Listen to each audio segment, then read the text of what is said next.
Salam bahagia dan selamat sejahtera. Nama saya Selvaraj, anak lelaki Grab Pragasam. Saya adalah pensyarah kanan akademik dari Jabatan Ilmu Pendidikan, Institut Pendidikan Guru Kampus Sarawak Miri. Tajuk kajian saya adalah persepsi guru pelatih terhadap perkhidmatan kaunseling spiritual, satu tinjauan. Kaunseling merupakan satu bentuk seni yang berteraskan unsur-unsur sains.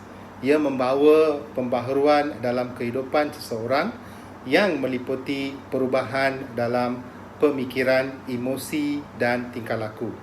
Kaunseling juga merupakan perkhidmatan pendidikan yang penting dalam membantu klien menjauhkan diri daripada aspek-aspek negatif yang tertanam di dalam diri dan untuk memudahkan mereka menghadapi cabaran dalam kehidupan mereka. Berdasarkan laporan daripada Relate Mental Health Malaysia tahun 2020, masalah kesihatan mental dalam kalangan masyarakat Malaysia yang berumur lebih 16 tahun telah meningkat sebanyak 3 kali ganda daripada 10.7% pada tahun 2005 kepada 29.2% dalam tahun 2015. Cannon dan Noor 2018 juga telah mengatakan bahawa laporan daripada National Health dan Mobility Survey 2015 oleh Kementerian Kesihatan Malaysia mendapati bahawa 39.7% remaja mengalami masalah kegelisahan, 18.3% mengalami masalah kemurungan dan 9.6% mengalami stres. Masalah-masalah sosial ini yang kerap dipandang remeh oleh masyarakat akan meninggalkan kesan buruk terhadap kesihatan mental mereka. Justru, perkhidmatan kaunseling adalah sangat penting dalam membantu mereka untuk meringankan tekanan hidup. Perkhidmatan kaunseling biasanya berpandukan pendekatan kaunseling yang tradisional, iaitu melalui perkhidmatan kaunseling berasaskan psikologi barat. Menurut Hamja 2010 dan Rose 2001, dalam era baru ini, perkhidmatan kaunseling menuntut evolusi dalam kaunseling dalam menerapkan kepercayaan, tenaga dalaman, teologi kerohanian dan realiti intuitif dalam pembangunan hidup manusia.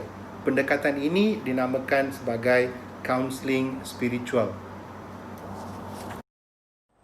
Mengikut Draman 2017 dan Hamja 2010, kaunseling spiritual seringkali dikaitkan dengan aspek keagamaan dan kerohanian. Konsep keagamaan dan kerohanian saling bertindih di mana kedua-dua konsep ini mempengaruhi pengalaman, kepercayaan, nilai dan tingkah laku manusia.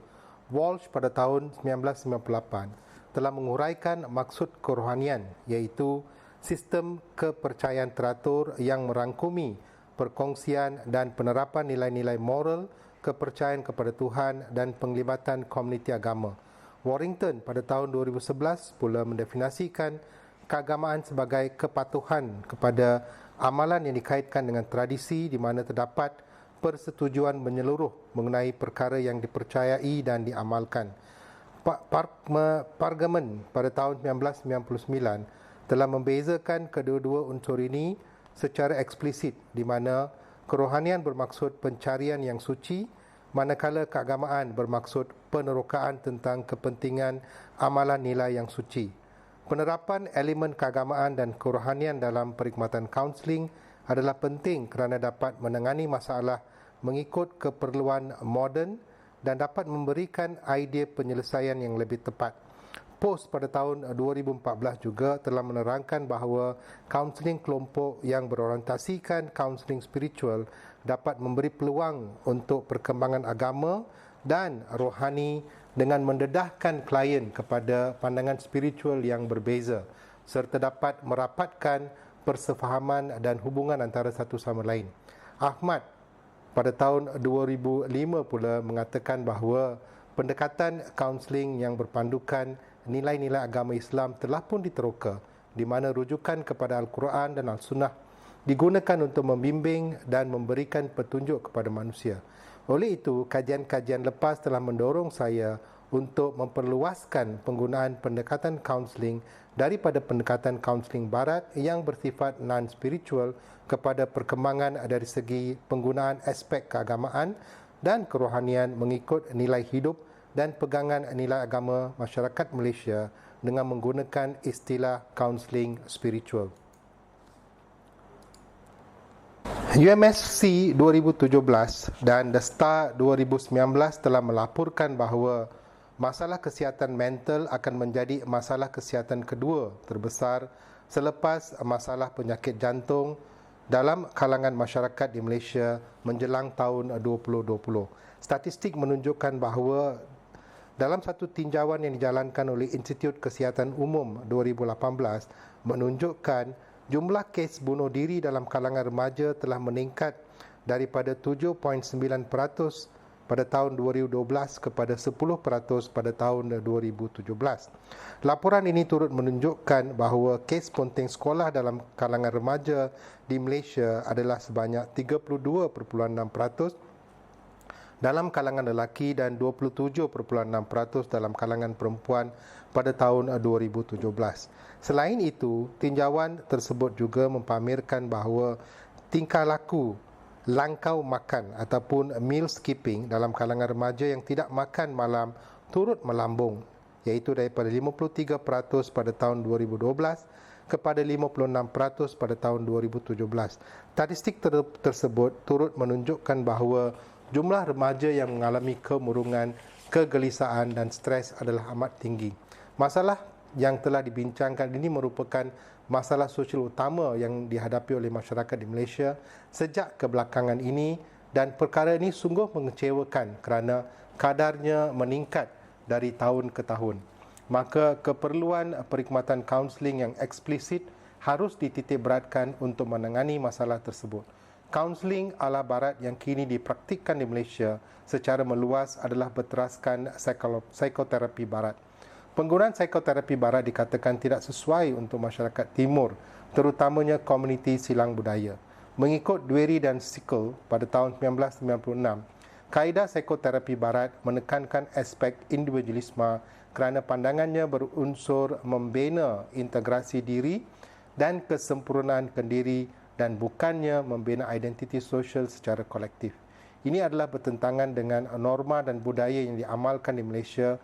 Justru itu, pandangan berbeza daripada kajian-kajian lepas juga mendorong saya menganalisis penggunaan aspek keagamaan dan kerohanian dalam sesi kaunseling, iaitu kaunseling spiritual, selaras dengan prinsip rukun negara pertama, iaitu kepercayaan kepada Tuhan yang dipraktikkan oleh masyarakat Malaysia. Oleh itu, kajian ini akan meneroka persepsi guru pelatih dalam pengamalan konsep kaunseling spiritual berdasarkan faktor jantina, etnik dan agama. Terdapat 3 hipotesis dalam kajian ini, iaitu hipotesis pertama, terdapat perbezaan signifikan persepsi guru pelatih terhadap kaunseling spiritual berdasarkan faktor jantina. Hipotesis kedua, terdapat perbezaan signifikan persepsi guru pelatih terhadap kaunseling spiritual berdasarkan faktor etnik. Dan hipotesis yang ketiga, terdapat perbezaan signifikan persepsi guru pelatih terhadap kaunseling spiritual berdasarkan faktor agama. Dan objektif kajian pula ada 3, iaitu pertama, mengenal pasti persepsi guru pelatih terhadap kaunseling spiritual berdasarkan faktor jantina. Yang kedua, meneliti persepsi guru pelatih terhadap kaunseling spiritual berdasarkan faktor etnik. Dan yang ketiga, menganalisis persepsi guru pelatih terhadap kaunseling spiritual berdasarkan faktor agama. Baik, dari segi metodologi kita lihat kaedah pengumpulan data. Kajian ini adalah berbentuk kuantitatif di mana data daripada responden telah dikumpul melalui borang soal selidik. Borang ini telah direka menggunakan aplikasi Google Form dan telah diedarkan kepada responden melalui WhatsApp. Seramai 87 orang guru pelatih telah terlibat dalam kajian ini, tetapi hanya 86 soal selidik dapat diterima. Jumlah 87 orang responden mewakili jumlah pelajar di Institut Pendidikan Guru Kampus Sarawak Miri. Dan borang soal selidik ini mengandungi dua bahagian, iaitu bahagian A dan bahagian B. Bahagian A merupakan maklumat diri responden seperti kumpulan pengajian, jantina, etnik dan agama. Bahagian B pula merupakan alat ujian Client Attitudes Towards Spirituality in Therapy yang dibina oleh Rose pada tahun 2001 dan diterjemahkan oleh Draman pada tahun 2017. KAS mengandungi 12 item dan telah diubah suai oleh saya sendiri. Setiap item juga telah disemak oleh pensyarah pakar bahasa Melayu dari Institut Pendidikan Guru Kampus Sarawak dari segi struktur bahasa agar mudah difahami oleh responden serta memenuhi keperluan kajian kaunseling spiritual. Setiap soalan yang direka adalah berteraskan skala Likert 4 di mana skala 1 merujuk kepada pendapat saya tidak setuju sehingga skala 4 yang bermaksud saya setuju. Setiap item yang direka juga adalah berdasarkan 4 kriteria seperti yang ditunjukkan di dalam jadual, iaitu pertama, hubungan spiritual dengan sesi kaunseling, item 1 dan 2, hubungan spiritual dengan kehendak klien, item 5 dan 6, hubungan spiritual dengan masalah peribadi klien, item 3, 4, 7 dan 8, dan akhir sekali hubungan spiritual dengan kaunselor iaitu item 9, 10, 11 dan 12. Bahagian B juga turut mempunyai soalan terbuka untuk dijawab oleh responden bagi mengetahui kesediaan mereka berbincang tentang isu-isu keagamaan dan kerohanian dalam sesi kaunseling. Baik, dari segi kaedah penganalisisan data, kajian ini menggunakan perisian statistik package for social science untuk menganalisis data yang telah dikumpul daripada responden. Analisis demografik dijalankan berdasarkan klasifikasi dari segi kumpulan pengajian, jantina, etnik dan agama. Selain itu, analisis deskriptif dan normality turut dijalankan untuk mengkaji nilai squeamish dan juga kurtosis bagi menentukan normaliti data. Seterusnya, analisis keesahan dan kebolehpercayaan ditentukan melalui nilai Cronbach alpha yang dapat dijana melalui perisian SPSS. Analisis regresi juga dijalankan untuk mengetahui nilai signifikan bagi merumuskan hubungan antara faktor jantina, etnik dan agama dengan kaunseling spiritual. Setelah itu, analisis yang berteraskan faktor individu untuk mengenal pasti persepsi terhadap aspek keagamaan, kerohanian dan kaunseling spiritual secara keseluruhan telah dilaksanakan. Analisis ini dijalankan melalui kiraan min berdasarkan setiap item mengikut Likert 4 yang telah dijawab oleh responden. Analisis deskriptif dan nominatif ini membantu merumuskan nilai sisian piawai melalui kiraan min mengikut pemboleh ubah. Min untuk jantina adalah 1.826, manakala etnik adalah 2.779 dan agama pula adalah 2.663. Di samping itu, min untuk soalan kajian berdasarkan keagamaan adalah 2.7155, manakala soalan kajian kerohanian adalah 2.8461 seperti yang ditunjukkan dalam jadual. Sisihan piawai untuk jantina adalah 0.3817, manakala etnik adalah 0.8317 dan agama pula adalah 0.5863. Soalan kajian berdasarkan keagamaan adalah 0.6664, manakala kerohanian pula adalah 0.6661. Justru, dapatan min adalah bersifat normal dengan julat taburan sisihan piawai yang dapat diterima. Normaliti data diuji berdasarkan nilai squeamish dan kurtosis.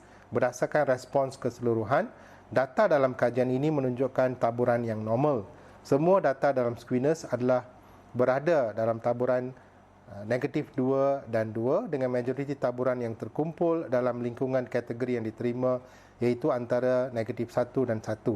Manakala taburan kurtosis menunjukkan bahawa Data berada di antara julat negatif 1 dan 2, di mana kebanyakan data berada dalam lingkungan julat yang tepat, iaitu antara negatif 1 dan 1.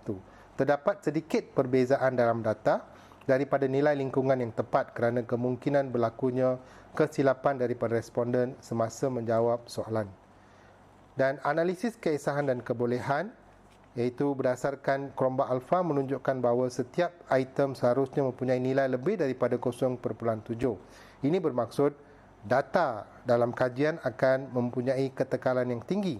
Secara koheren, data dalam kajian ini juga menunjukkan ketekalan yang amat baik memandangkan nilai kelompok alfanya yang merekodkan 0.914.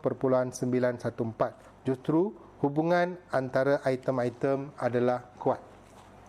Analisis regresi juga digunakan untuk menguji kebarangkalian hubungan antara pembuli ubah secara rawak. Mengikut kebiasaan, nilai yang lebih rendah daripada 0.05 dapat diklasifikasikan sebagai data yang signifikan. Maka jadual ANOVA dalam kajian ini juga menunjukkan persamaan dari segi nilai signifikan, iaitu 0.000. Ini menunjukkan bahawa pembuli ubah bersandar mempunyai hubungan signifikan dengan pembuli ubah tidak bersandar. Sebagai rumusan, semua hipotesis yang telah dibentuk untuk kajian ini dapat diterima.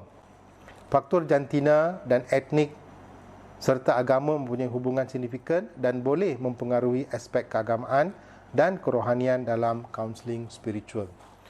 Baik, kita lihat dapatan kajian. Pertama, hubungan jantina dengan kaunseling spiritual. Dari segi pembahagian mengikut jantina, jumlah responden lelaki adalah 15 orang dan jumlah responden perempuan adalah 71 orang.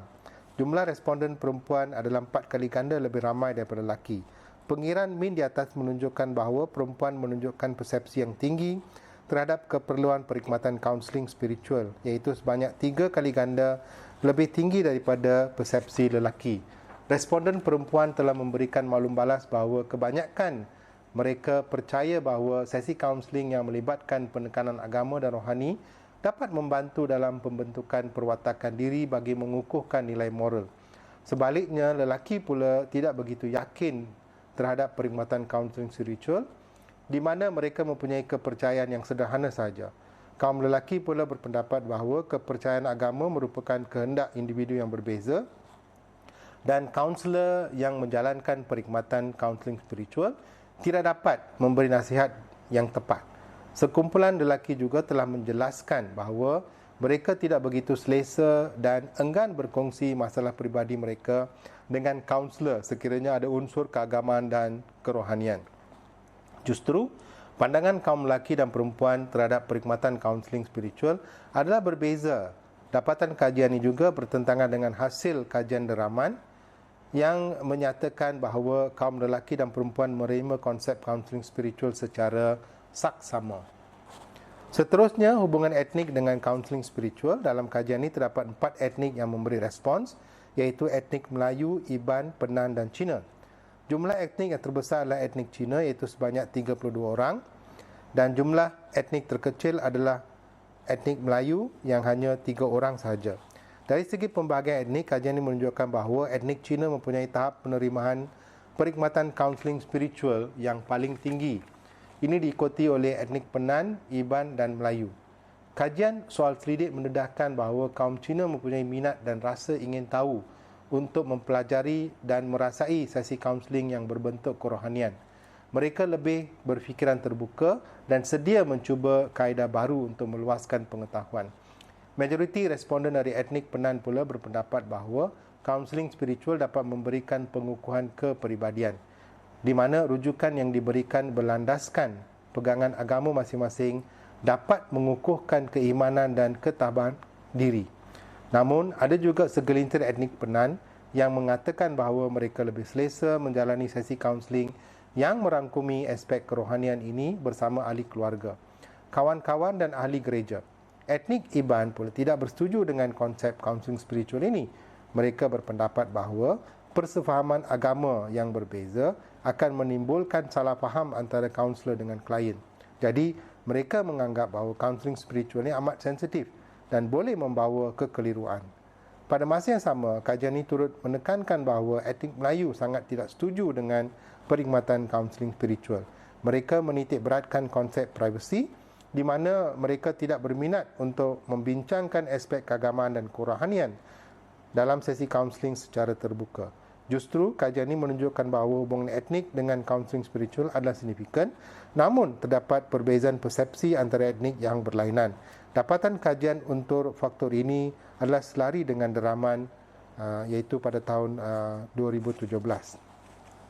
Seterusnya, hubungan agama dengan kaunseling spiritual. Terdapat 3 kumpulan agama yang turut serta dalam kajian ini yang terdiri daripada Islam, Kristian dan Buddhis. Respons yang paling ramai adalah daripada agama Kristian, iaitu 62 orang, diikuti dengan agama Buddhis 19 orang dan Islam seramai 5 orang.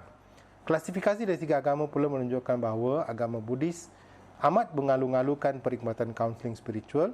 Agama Buddhis sangat setuju terhadap penggunaan aspek keagamaan dan kerohanian dalam sesi kaunseling mereka. Maklum balas daripada agama Buddhis menjurus kepada sifat keterbukaan mereka untuk mengetahui dan mempelajari nilai-nilai untuk diterapkan dalam kehidupan mereka.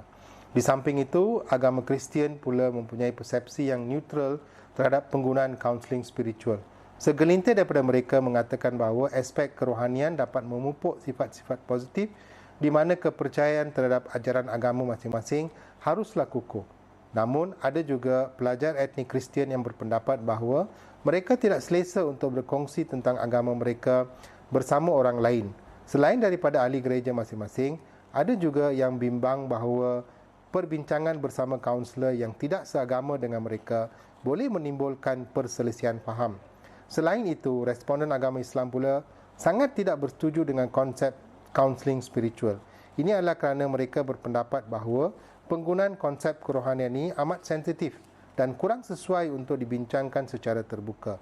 Justru, kajian ini menunjukkan bahawa hubungan agama dengan kaunseling spiritual adalah signifikan, iaitu persepsi berbeza mengikut agama yang dianuti. Sebagai kesimpulan, kajian ini bertujuan untuk mengupas tentang persepsi guru pelatih terhadap keperluan perkhidmatan kaunseling spiritual. Kepentingan kajian ini dapat dipetik daripada keperluan dan kebiasaan masyarakat di Malaysia yang mengamalkan prinsip rukun negara iaitu kepercayaan kepada Tuhan. Kajian ini dijalankan untuk memberi pendedahan kepada guru pelatih di IPGKS tentang kaedah baru dalam kaunseling iaitu pendekatan kaunseling spiritual yang selaras dengan gaya hidup dan norma masyarakat Malaysia. Namun, persoalan yang dikemukakan dalam hal ini adalah sejauh mana para pelajar dapat menerima pendekatan kaunseling yang baru ini. Objektif kajian ini adalah berdasarkan 3 faktor iaitu jantina, etnik dan agama yang mempengaruhi tanggapan para pelajar terhadap konsep kaunseling spiritual. Secara keseluruhan, para guru pelatih mempunyai pendapat yang neutral terhadap pelaksanaan perkhidmatan kaunseling spiritual. Namun begitu, persepsi guru pelatih adalah berbeza berlandaskan faktor jantina, etnik dan agama. Memandangkan terdapat perbezaan signifikan persepsi guru pelatih terhadap kaunseling spiritual mengikut faktor-faktor tersebut, semua hipotesis yang dibentuk bagi kajian ini dapat diterima. Implikasi kajian ini juga dapat membantu para kaunselor untuk bersedia bagi menghadapi perubahan dalam pendekatan kaunseling spiritual. Hasil kajian ini membolehkan mereka memahami penerimaan konsep kaunseling spiritual daripada perspektif jantina, etnik dan agama yang berbeza supaya mereka dapat bertindak secara teliti semasa menjalankan sesi kaunseling. Para kaunselor harus memainkan peranan dalam memastikan isu silang budaya tidak dapat membawa kesan negatif sekiranya unsur keagamaan dan kerohanian digunakan dalam sesi kaunseling. Pendekatan ini juga dianggap sebagai perkara sensitif mengikut pandangan segelintir pelajar dan perlu diberikan perhatian agar penyelesaian masalah dapat dilakukan secara efektif. Dan cadangan untuk penyelidikan pada masa akan datang adalah dengan menggunakan sampel yang lebih besar daripada 87. Kajian ini hanya dapat menggunakan sampel seramai 87 orang pelajar kerana mempunyai limitasi dari segi bilangan pelajar yang terhad di IPGKS. Ukuran sampel yang lebih besar boleh digunakan dalam kajian yang akan datang untuk meningkatkan reliability. Ini kerana sampel yang lebih besar boleh mewakili lebih ramai responden dalam faktor jantina, etnik dan agama. Selain itu, kajian ini juga terhad kepada penggunaan 3 faktor sahaja, iaitu jantina, etnik dan agama. Kajian pada masa depan harus merangkumi pelbagai pembeli ubah yang tidak bersandar untuk menganalisis hubungan faktor-faktor tersebut dengan kaunseling spiritual. Faktor seperti umur, tahap pendidikan dan taburan geografi harus diintegrasikan dalam kajian akan datang. Di samping itu, kajian pada masa depan juga harus menggunakan analisis data kualitatif secara lebih terperinci, menggunakan kaedah temu bual, pemerhatian dan analisis dokumen.